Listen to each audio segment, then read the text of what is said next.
नमस्कार साथियों, स्वागत है आपका बीएचयू स्टडी चैनल में। तो हम लोग उसने कहा था कहानी से संबंधित महत्वपूर्ण प्रश्न कर रहे थे और लगभग प्रश्न हमने कर भी लिए हैं। आइए देखते हैं।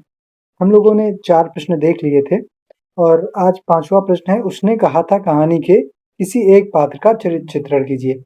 और जो छठा प्रश्न है, कहानी कला की दृष्टि से कहानी की समीक्षा कीजिए।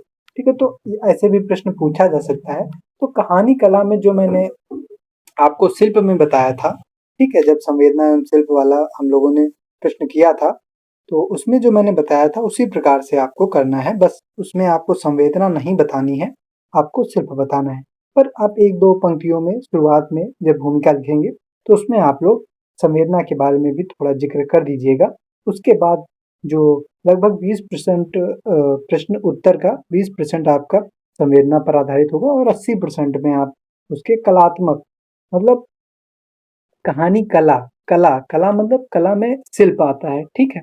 तो शिल्प में मैंने आप लोगों को बताया ही था कि भाषा शैली क्या है, वो थोड़ा कथानक योजना के बारे में, थोड़ा चरित्र चित्रण के बारे में आप लोग उसमें बताएंगे। तो वो मैंने आपको शिल्प विधान में आ रहा अच्छे से बताया ही था, ठीक है। तो आप उसको ही देख के ये प्रश्न कर लेंगे। तो आज 5वां प्रश्न देखते हैं। उसके बाद मेरी तरफ से इसमें लगभग सारे महत्वपूर्ण प्रश्न मैंने करा दिए हैं, आप लोग पढ़िए, इससे ही प्रश्न आ जाने चाहिए। इसके अतिरिक्त आप में गद्यांश की व्याख्या आएगी, ठीक है। तो मैं अगला जो वीडियो होगा वो बता दूंगा कि आपको गद्यांश की व्याख्या कैसे करनी है और जो इस पाठ से महत्वपूर्ण व्याख्याएं पूछी जा सकती हैं वो भी मैं करा दूंगा, ठीक है। तो आइए इस प्रश्न का उत्तर देखते हैं। 1915 ईस्वी में सरस्वती पत्रिका में प्रकाशित उसने कहा था कहानी चंद्रधर शर्मा गुलेरी की सर्वश्रेष्ठ कहानियों में से एक है, ठीक है। तो ये तो आप लिख ही दीजिए कि कहानी के बारे में एक जानकारी प्राप्त हो जाती है। तो यहाँ पे एक प्रकार से डेटा आप दे देते हैं तो थोड़ा लगता है कि हाँ आपने पढ़ी है और आपने अच्छे से उसको देखा है। कोई भी लेखक अपने चरित्रों के माध्यम से ही अपना प्रतिपाद स्थापित करता है। ऐसा करने के लिए उसे चरित्र का चित्रण भी उसी ढंग से करना पड़ता है। प्रतिपाद मतलब उद्देश्य, कहानी का उद्देश्य, ठीक है। गुलेरी जी ने इस कहानी के प्रमुख पात्र लहना सिंह द्वारा इस कार्य को संपादित किया है। लहना सिंह नंबर 77 राइफल्स में जमादार था। गुलेरी जी की पात्रों के चरित्र चित्रण की कला अनोखी है।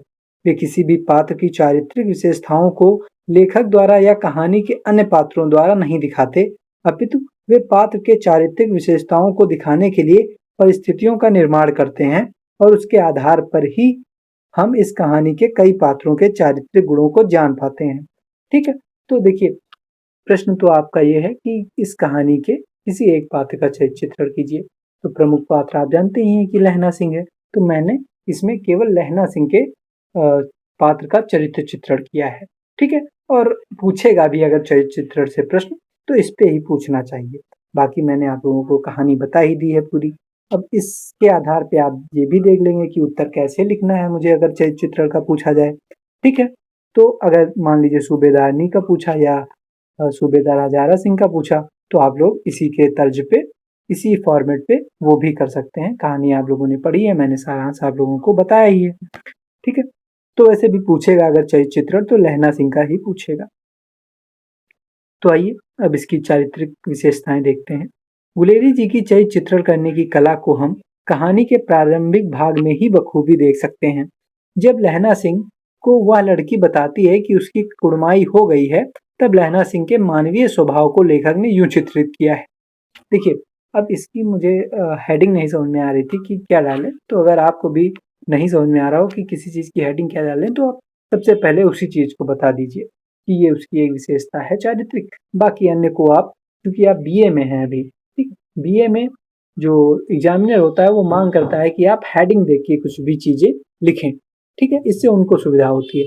जब अभी आप एमए में आ जाएंगे तो आपको ये हेडिंग डालने की आवश्यकता नहीं होगी, फिर आप एक निबंध के रूप में, ठीक है, उसमें विचारों को आप अच्छे से रखिएगा सजा के, ठीक है, उसकी मांग करता है एमए।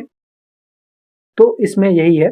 तो जब वो पूछती है कि जब वो पूछता है कि उसकी कुड़माई हो गई, जब वह बोल देती है कि हाँ मेरी कुड़माई हो गई है, ठीक है, तो लहना सिंह चूंकि उससे प्रेम कर रहा होता है तो उसे बहुत ही बुरा लगता है, ठीक है। और जब व्यक्ति को बुरा लगता है तो व्यक्ति उल्टा सीधा काम करता है। ठीक है, तो उस चीज को कैसे लेखक ने इस कहानी में दिखाया है वो हम लोग यहाँ देखते हैं। तो यहाँ पे मैंने उदाहरण आपको दिया है। रास्ते में एक लड़के को मोरी में ढकेल दिया, एक छावड़ी वाले की दिन भर की कमाई खोई, एक कुत्ते पर पत्थर मारा और एक गोभी वाले के ठेले में दूध उड़ेल दिया। सामने नहाकर आती हुई किसी वैष्णवी से टकराकर अंधे की उपाधि पाई, तब कहीं घर पहुंचा। ठीक है, तो ये सभी एक एक प्रकार से जो मनोविज्ञान है व्यक्ति का, ठीक है, उसे यहाँ पे चित्रित किया गया है। इसी प्रकार और भी जगह कहानी में ऐसे प्रसंग आते हैं जिनके आधार पे हम लहना सिंह की चारित्रिक विशेषताओं को समझ सकते हैं। तो आइए अब हेडिंग डाल के हम लोग प्रत्येक उसके गुणों को देखते हैं। वीर व निडर व्यक्तित्व। कहानी के दूसरे भाग में ही जब लेखक युद्ध भूमि का वर्णन प्रारंभ करता है तो वह लहना सिंह के वीर व निडर व्यक्तित्व को इन पंक्तियों के माध्यम से व्यक्त करता है। लहना सिंह कहता है कि मुझे तो हुक्म मिल जाए फिर 7 जर्मनों को अकेला मारकर न लौटूं। ठीक है, उस दिन धावा हुआ था, 4 मील तक एक जर्मन नहीं छोड़ा था। ठीक है, तो इससे लगता है कि वह एक बहुत ही वीर एवं निडर स्वभाव का है। देखिए, मैं यहाँ पे थोड़ा-थोड़ा आप लोगों को बताए दे रहा हूँ। जैसे कर्तव्यनिष्ठ और अन्य जितने भी मैं आप लोगों को बताऊँगा उसके मैंने उदाहरण नहीं दिए हैं। आप चाहें तो उसको भी कहानियों में से ढूँढ के याद कर सकते हैं, पर 2-3 उदाहरण होंगे प्रश्न के उत्तर में तो वो काफ़ी रहेंगे। कर्तव्यनिष्ठ। लहना सिंह की कर्तव्यनिष्ठा की प्रशंसा की जानी चाहिए। खंदक में खड़े होकर जहाँ एक ओर वह एक सिपाही के कर्तव्य का निर्वहन कर रहा था, वहीं दूसरी ओर बीमार साथी जो कि बोधा था, ठीक है, उसके प्रति भी अपने कर्तव्य का निर्वाह कर रहा था। उसने सूबेदारनी के प्रति अपना कर्तव्य प्राण देकर भी निभाया था। ठीक है, उसने वजीरा से नहीं, उसने सूबेदार हजारा सिंह और बोधा सिंह दोनों की रक्षा की थी। प्रत्युत्पन्नमति सैनिक। अब देखिए यहाँ पे ये शब्द थोड़ा जटिल है, मैंने जानबूझ के यही शब्द रखा, वरना इसके जगह पे आप हाजिर जवाबी या और भी शब्द रख सकते थे। लेकिन देखिए, जब आप जटिल शब्द प्रयोग करते हैं थोड़ा, तो परीक्षक को भी लगता है कि हाँ, बच्चा पढ़ रहा है, बच्चे को अच्छे-अच्छे शब्द, उसके पास अच्छी शब्दावली है। अच्छी शब्दावली आप अगर उत्तर में प्रयोग करते हैं तो निश्चित रूप से उसका फायदा भी आपको देखने को मिलता है। ठीक, तो प्रत्युत्पन्नमति का अर्थ होता है कि तुरंत निर्णय लेने वाला व्यक्ति, ठीक है, तीव्र बुद्धि वाला व्यक्ति। तो लहना सिंह में परिस्थिति के अनुसार त्वरित निर्णय लेने की क्षमता थी। खंदक में जर्मन अधिकारी को पहचान लेने के बाद लहना सिंह ने वजीरा सिंह को जगाकर सूबेदार को लौटा लाने के लिए निमंत्रण भेज दिया या उसको तुरंत भेज दिया। उसने मूर्छित जर्मन अफसर की जेबों की तलाशी लेकर सारे कागज भी निकाल लिए। ठीक है, तो एक प्रकार से यहाँ पे उसकी तीव्र बुद्धि के स्वभाव को भी देख सकते हैं हम लोग। जब लेफ्टिनेंट साहब को वो जान जाता है कि ये उसके लेफ्टिनेंट साहब नहीं है बल्कि कोई बहरूपिया है, तब वो ऐसा करता है। फिर अगला है निश्चल प्रेमी। संपूर्ण कहानी इसे विषय पर आधारित मानी जा सकती है। लहना सिंह को प्रेम स्वार्थ या छल से युक्त नहीं था, बल्कि वह तो निस्वार्थ व निश्चल प्रेम था। वह और इसी बचपन के प्रेम के खातिर उसने सब कुछ किया और अंत में अपनी जान भी दे दी। ठीक है, तो ये हो गया। फिर अगला है साहसी। लहना सिंह बहुत साहसी था। जर्मन अफसर ने धोखे से सूबेदार को खंदक से दूर भेज दिया। खंदक में केवल 8-10 सिपाही रह गए। जर्मन सिपाहियों के आक्रमण करने पर उसने अपना साहस नहीं खोया। वह 70 जर्मन सिपाहियों को साहस के साथ सामना करता रहा।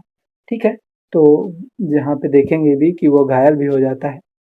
तो ये उसके चरित्र के कुछ गुण थे। ठीक है, जिसका चित्रण गुलेरी जी ने इस कहानी में कई प्रसंगों के माध्यम से किया। संपूर्ण कहानी में लहना सिंह ही ऐसा पात्र है जो कहानी के समाप्त होने के पश्चात पाठक के मन की अंतर गहराइयों में समा जाता है और इसकी वजह लेखक के चरित्र चित्रण की कला है। ठीक है, तो इस प्रकार हम इस प्रश्न के उत्तर को भी देख लेंगे। अब हम आपको संदर्भ सहित व्याख्या कैसे करनी है उसकी वीडियो आपको बताएंगे और एक हम लोग इस कहानी से संबंधित जितने भी व्याख्या पूछी जा सकती हैं उनको भी हम लोग करेंगे। ठीक है, तो आशा करता हूँ आप लोगों को ये अच्छे से समझ में आया होगा।